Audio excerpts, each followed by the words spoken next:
Itong lupain na to, hindi na naman ito irrigated. Pero yung may-ari siguro nag-try lang. Baka may ma-harvest siya. Tingnan niyo yung mga boundary niya. Walang mga tanim. Pero nagsikap siya. Gamit ang kanyang kinursunadahan niya. O tingnan natin mayroong hinarbisan ng harvester Mas mabuti ang magsipag. Itong video na to para may mapulot din natin na aral na ang tao dapat gawa ng gawa basta sa mabuting paraan.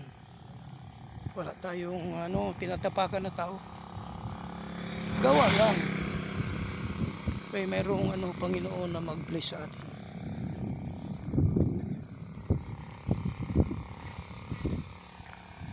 May malaking puno dito.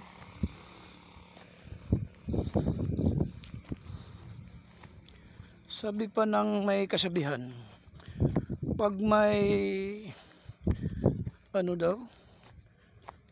yung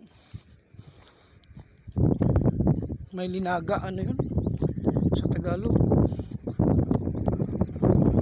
pag may efforts natin may linaga, ganun. Yun ang kasabihan ng mga Tagalog.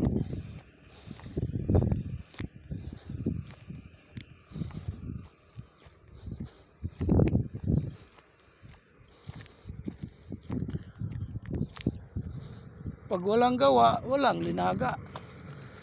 Ayun. Okay, thank you.